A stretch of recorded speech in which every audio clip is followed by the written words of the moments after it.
Yo, what is up guys, Grim here, and in today's video I thought I'd give you guys a bit of a look in at what League starter I've decided to play for patch 3.20. Alright, so it is Artillery Ballista Lightning Arrow.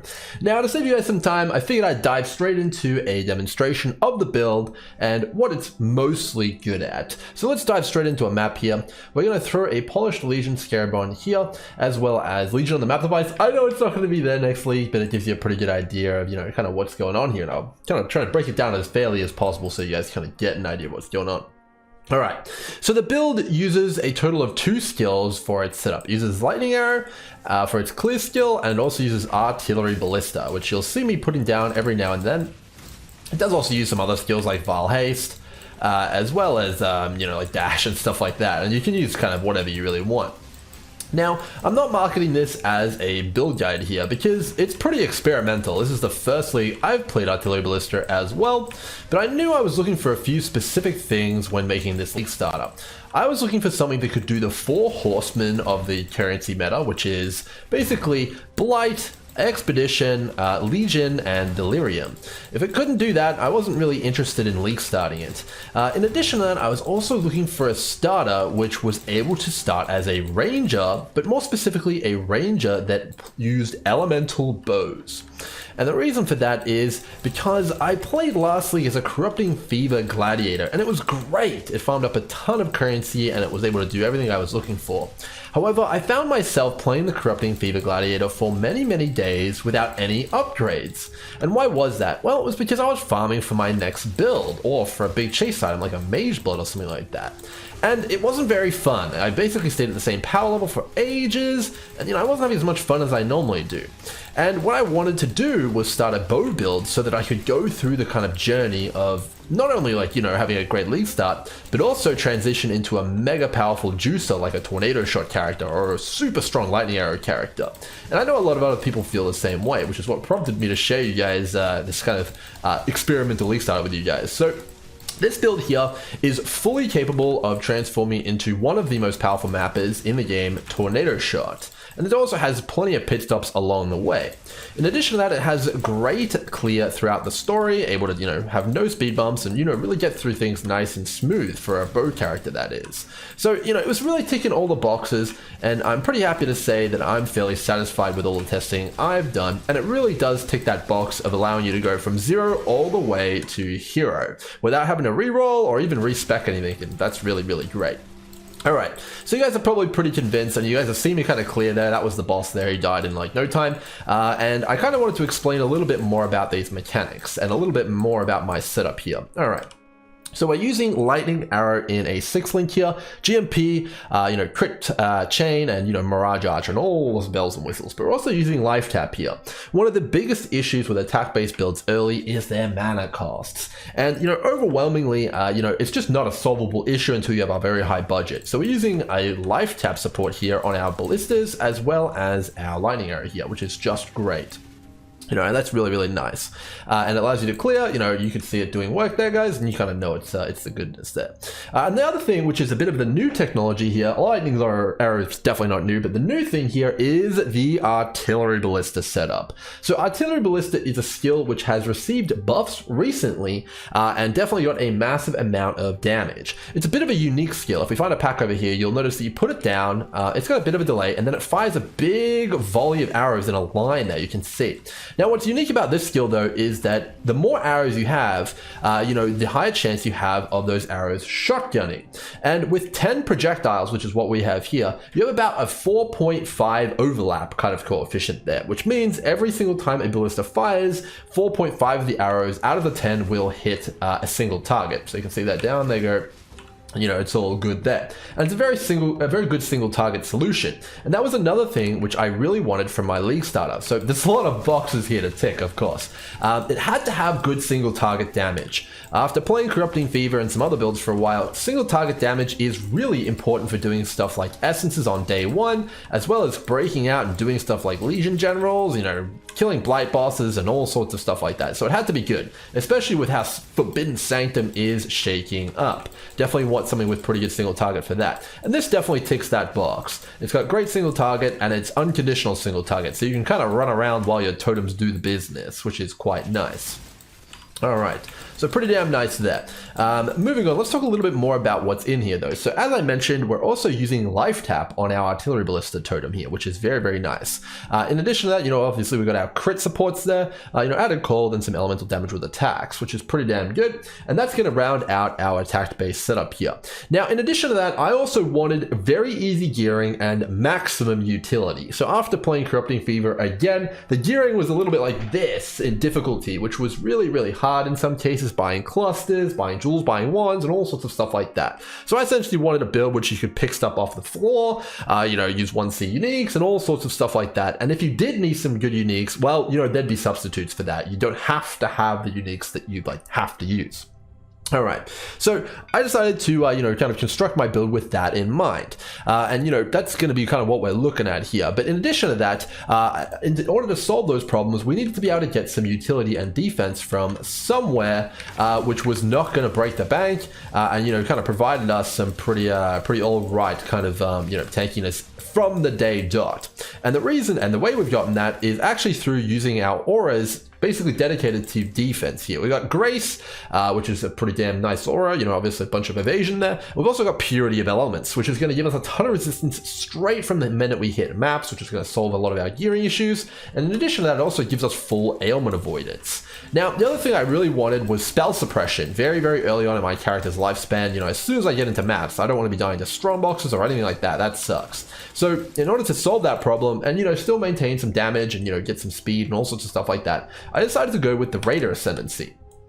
Which is a very good Ranger Ascendancy. It offers you a ton of spell suppression, phasing, some movement, and then it also offers you, some avoid ailments, which is going to allow you to pivot later on after getting some avoid ailment boots into an even more defensive setup featuring determination instead of Purity of Elements. So it's highly likely I'm going to be running a Grace determination setup after I, get some Eldritch Implicit items, and I've made sure that those are few and far between as well, which is pretty damn nice. In addition to that, Raider also gets some pretty nice frenzy charges over here, which I'm pretty happy with. And finally, in the early stages of the league, when you're just going through the campaign, you actually have the ability to go for Onslaught, and you can respec that later on, and then go fully into the damage and get a faster campaign clear. So it's really stacking up and really becoming quite nice.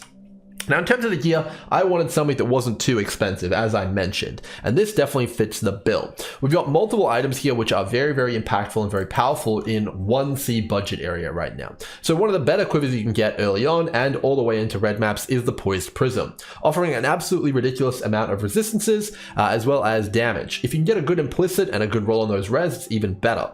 Now, the cool thing about this quiver is that you can get it from, in the axe all the way up to T16 maps, and it's pretty damn close to something that you're never going to be able to replace without having a +1 arrow quiver or something like that. So it's just that good. Highly recommend it, and it's very nice, and it's really, really cheap, which is nice.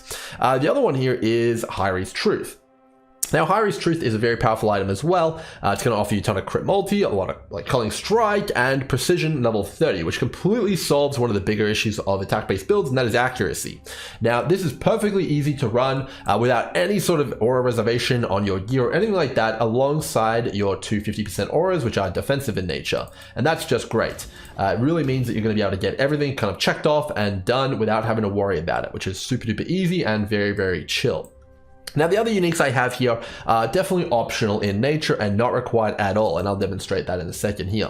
We've got a lightning coil here to solve and bulk up our physical defenses. You don't need this. You absolutely can run with a rare 6th link, but if you can get your hands on it, it's going to make you a whole lot more tankier to physical damage, which is pretty damn nice. We also have the option of going a taming and a death rush, or 2 tamings, and that's going to give you a ton of damage and a ton of resists. But again, it's just stuff that you can get anywhere. Damage and resist isn't anything special. You can get that on rare rings as well, but these are just a very nice package of them as well. You can see here I have way too many resists for my own good right now, so you can probably drop the resists and just get damage rings in this case, or some attributes to solve your attribute problems as well. All right. Okay, so we've kind of talked about that. Death Rush is a fantastic clear item. Make sure you get a 3-second on kill one. If you want to go with a Death Rush, it's basically like almost like a mini headhunter in the way it functions, and it's definitely pretty damn good. And this build can afford to run it early and whenever you want, however you want. Obviously, you wouldn't want this if you're doing Void Stones, but it's pretty damn nice to have and does increase your clear substantially. But you don't need it, and I'm about to show you what that looks like without it. All right. Okay, so those are the uniques. We've kind of talked about how you don't need really any of them, and these two basically cost 1C, which is, you know, pretty chill. Let's get to the last unique on the build, which is going to be on the skill tree here, and that is Rain of Splinters. So Rain of Splinters is going to give you 2 additional projectiles on your totems. We talked about how powerful projectiles are earlier, and that's going to be pretty damn nice. So Artillery Ballista has a base of 6. This gives you an additional 2, and the sweet spot is at 10. So this you can get just by corrupting Crimson Jewels in the new league, and it shouldn't be too hard to get either. Now, to get the other 2 projectiles, we're using an Artillery Ballista Helm enchant, which gives you a total of 10, and, you know, I have no idea how expensive this is going to be, but this is pretty much the only thing on the build where it might be a little bit annoying if tons of people are playing it, but I doubt people will be playing it. All right, so definitely not too bad there. And kind of looking at the rest of the gear, you know, boots, resist, life, movement speed, Stygian Vice, life, resistances, and the attribute craft with the attribute catalyst to get the attributes going. We've got some gloves here with crafted attack speed, life, and res. You know, we've obviously got our helmet here with just the helmet gen, some, you know, life, some int, and some chaos res. Not too bad there. And that's pretty much all our res with the exception of the bow. Now, this bow is definitely a pretty reasonably good bow. However, it's nothing insane. You can easily craft bows similar to this with essences, and there's 2 very good bases that you can use to craft on. The first one is the spine bow. Getting a 6-link spine bow is probably going to be pretty expensive, but it is the best option if you can get one. Other than that, though, you can use a Imperial bow, which comes from a divination card that drops in this very map, and it drops very, very commonly. And it's also a pretty good option to craft on as well, and these bows are generally exceptionally cheap in the new league, especially because of the divine change to the vendor recipe. So you should be able to pick one of these up on day 1 or 2 without too much sweat and just throw some essences at it and craft a pretty damn nice bow. So definitely nothing too crazy there. And that's my full character, guys. You don't really need to worry about anything else, but there is one last thing I want to talk about with this character before we get into some extra resources and some little bit of chatting. All right, so we'll get through this here. I should have another Legion in this map, I'm pretty sure, unless I accidentally did it subconsciously. We'll look for that, and I want to show you guys what the build looks like without Death Rush on and without the Inspired Learning I also have equipped. All right, so let's dive into my passive tree here and show you guys what a Legion looks like without the 2 more expensive items which I have on this build. All right, so obviously the character is designed with farming content in mind. Now, the only thing you really need an Inspired Learning for and the Death Rush is probably Legion, which is why I'm showcasing you guys this now. Doing maps and doing bosses and doing anything you want to do other than this doesn't really require either of these items. They're just going to make you a little bit faster. So let's show you guys what the Legion looks like without those 2 items. All right, so what I'm going to do here is prioritize getting over here to these rares. I'm going to chuck down my totems so they can start blowing apart these rares and these boxes. And we can kind of get over here, get that box there. Beautiful. All right, so we come over here, try and get some of these boxes over here. And you can see we pretty much we did break out the entire Legion without either of those chase items. So this build really is designed to be a smooth as butter transition from Twilight Strand all the way to T16s, farming any of the popular mapping strategies with pretty much shoestring budget, no insane Eldritch Implicits required, and it's also very defensively based. Now, is this a guide? No, this is not a guide. This is just what I'll be playing. And I figure, you know, why not put it out? Maybe someone will get some ideas from it or find it useful. Now, I'm pretty confident in this league start and I'm starting it myself, and I'm pretty damn sure I'm going to be able to farm a ton of currency and transition this thing very smoothly into a insane endgame bow build. But, you know, if you're not experienced with bows and you're not really sure how to craft, it might be a little bit of a question mark for you. I definitely wouldn't fully advise you. However, I have taken the liberty to give you guys a bit of a trusty handy dandy resource here. So in classic Grimro fashion, I have a spreadsheet, and this spreadsheet is very similar to my previous guides. However, it's not as fully fledged and fleshed out because I'm still figuring out the details as well. So in this spreadsheet, you'll notice that I have 5 different stages of POBs. I've tried to be as granular as possible and really map out the changes that I have in mind for the trees as we go along. The first one is a leveling and early maps POB. This POB is essentially going to take you from Twilight Strand all the way to the mapping section of the game, which is after Act 10. In addition to that, and the POB, which is going to mark out each of the acts and which points to get, I've also got my leveling notes here, which is going to detail which skills to pick up, some guidance on how to link them, and in addition to that, kind of what levels you should be at certain points, as well as some notes on what you should be doing and when in each of the acts and things to look out for. Overall, it's a really smooth leveling experience as long as you focus on upgrading your bow and using any essence that you have and find on bow bases or quiver bases to get as much flat elemental damage as possible, and allowing your totems and your kind of clear skills to do all the hard work. If you really get desperate, you can also use alchemy orbs you find on bows and quivers if you really need the damage. But really, I'm telling you guys, it's pretty damn smooth. Alright, so that really does take you all the way up to Act 10. I've done this run quite a few times now, and I'm pretty confident any experienced and trusty bow user will have a pretty good time with these kind of setups, and you're gonna kind of have a really smooth leveling progress, and it's pretty damn nice. Alright, next up is map progression. So essentially there are a few different changes to the gear along the way, but I've documented each of the things you need to buy and when, and also some tips on how to craft those as well. Now, overall, it's going to be a bit of an interesting time because you're going to start out the story with the Precise Technique keystone, because Critical Strike and Critical Strike gear is a little bit hard to come by. You'll be using Precise Technique through the story and through early mapping. But as you start to get more skill points and as you start to get more currency and gear under your belt, as well as access to some uniques, you'll want to respec this into a critical-based bow build, which is what we're using here, and it's going to be just great and really, really nice and super effective at dealing big damage.